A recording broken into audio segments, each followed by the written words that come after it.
Psychology began from questions that arose about how the human mind works and how one can describe its behavior. For the human mind is complex, debates on how to answer these questions began as well. In order to attempt how one can fathom the human psyche, different schools of thought emerged from thinkers and theorists that represent the different aspects of psychology. Here are the major schools of thoughts in psychology. The first one is structuralism and functionalism. Early schools of thought.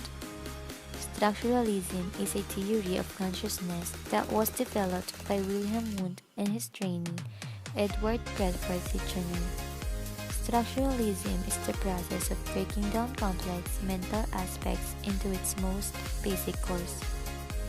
Introspection, or the examination of one's conscious thoughts and feelings, was often used. It is basically human self-reflection.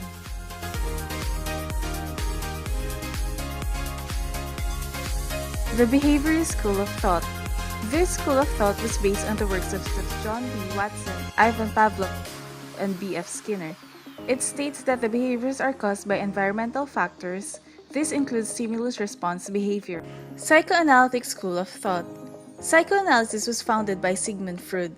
This school of psychology emphasizes the importance of the unconscious mind in what we do.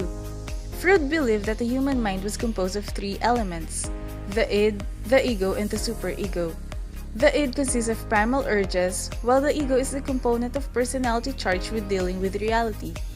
The superego is the part of personality that holds all of the ideals and values we internalize from our parents and culture. Freud believed that the interaction of these three elements was what led to all the complex human behaviors. Number 5. The Humanistic School of Thought.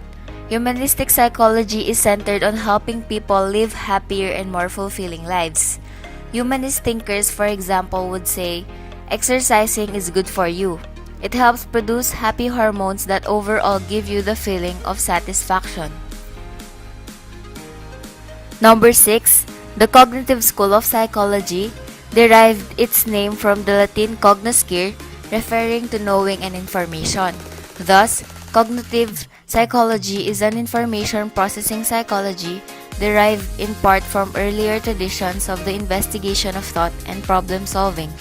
Cognitivists argued that the way people think impacts their behavior and therefore cannot be a behavior in and of itself. In the past, psychologists often identified themselves exclusively with one single school of thought. Today, most psychologists have an eclectic outlook on psychology. They often draw on ideas and theories from different schools rather than holding to any singular perspective.